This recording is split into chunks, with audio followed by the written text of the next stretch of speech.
Hello fans and friends, welcome to another video. My name's Keir Smith. There's so much great content on YouTube, and one of the things that I find myself doing a lot is reading people's comments that they've left under my favourite songs.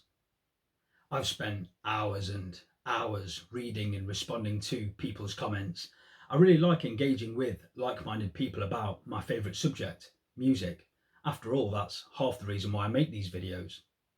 So with that in mind, I had this idea for a video whereby I chose 10 songs that I've really been enjoying over the last few months especially, although looking at the list, they're all old favourites really, bar a couple. And so what I did was I scrolled through the long list of comments that people had left under these songs on YouTube, and I picked out my favourites. And so for this video, I've chosen the 10 songs, but the YouTube commenter will do most of the talking for me via these thoughtful and heartfelt comments, which I'll share with you now. These are in no particular order, so I'd like to start with a song called The Shadowlands by the brilliant and prolific Ryan Adams, and this can be found on his Love Is Hell album, and this is a beautiful and thought-provoking song. And this comment was left by someone who goes by the name of Popgun 7 years ago. The song starts off like a cold, wet, grey day. At about the 2-minute 45 mark, the clouds start to break, slowly revealing a most beautiful blue sky with a big, bright, yellow, warm sun. Feels so good. It does, and that's a great description of the song. 2 minutes 45, you say? Spot on. And I'd like to add, at 3 minutes 38, that bluesy guitar solo. Whew, great song. Up next is a song by The Cure called The Same Deep Water As You, and this can be found on their Disintegration album. And this is one of the most affecting songs I've ever heard in my life, and I'm still not sure why. And this message was left by Adam Q 1 year ago. He said, "I don't think any other song I've ever heard by a band has touched me as much as this one.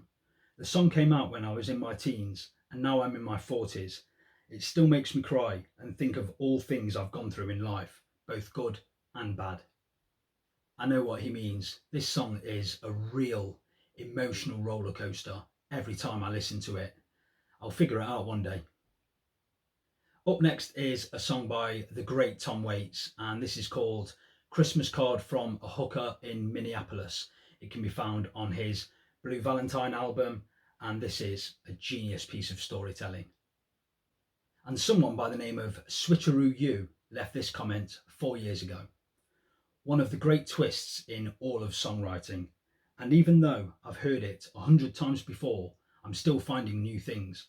The hooker admits to lying about having a husband, but she doesn't say anything about being pregnant. We can infer that it's probably true, sadly."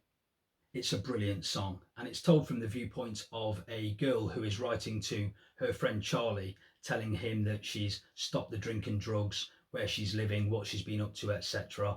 And it's a sad tale, but with humour, and it's delivered masterfully in the unmistakable style of Tom Waits.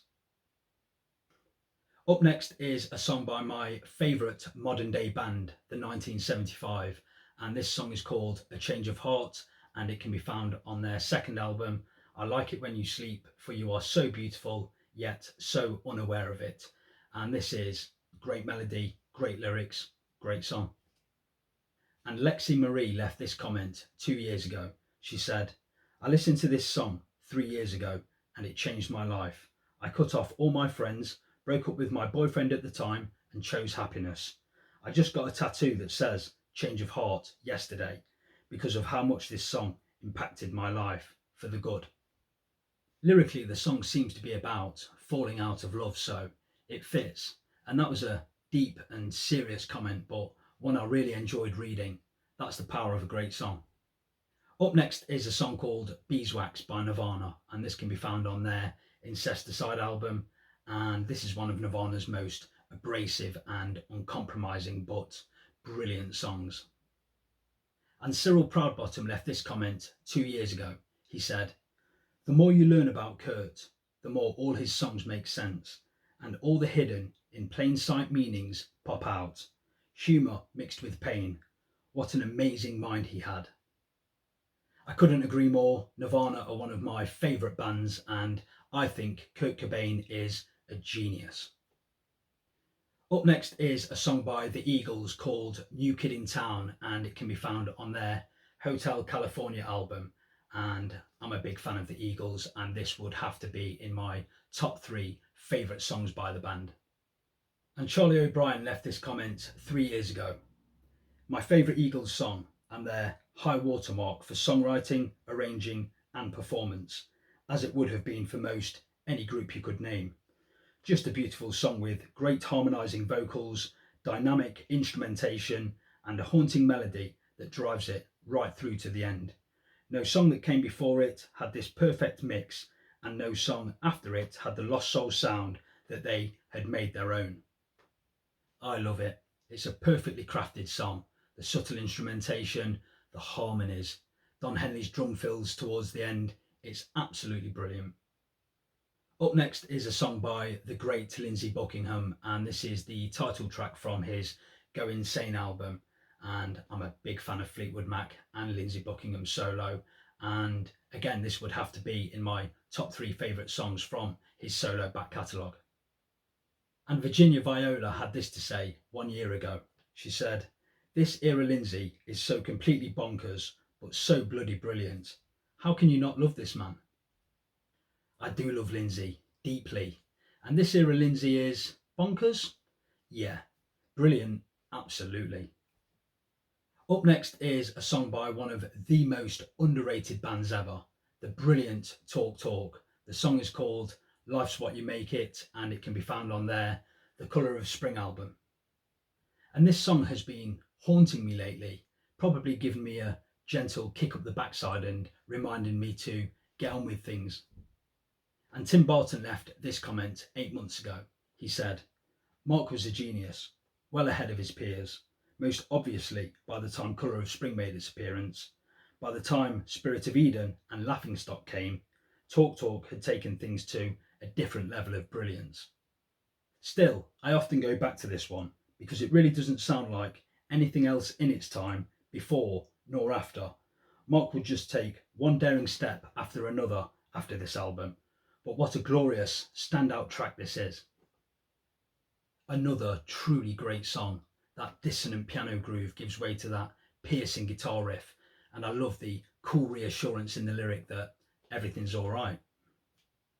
Up next is a song by the late great Michael Jackson, and it's called Liberian Girl, and it can be found on his Bad album. I've been a fan of Michael Jackson since I was 6 years old. It's the longest lasting love affair I've had with any group or artist. And Mira had this to say 9 months ago.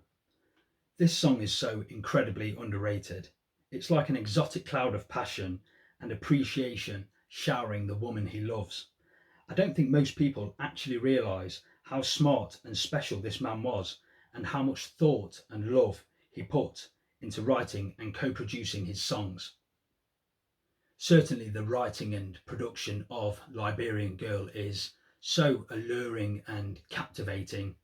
There ain't no one like Michael Jackson. He had the voice, he had the moves, but most of all, he had the songs. One of the greatest of all time, no question."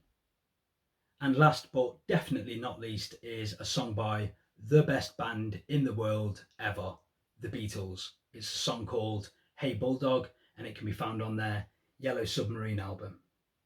And Guy Jerry left this comment 9 months ago. He said, "Imagine a band so good that they considered this to be a throwaway song. Any other band in history would be on their knees thanking the muse for giving them this rock and roll masterpiece."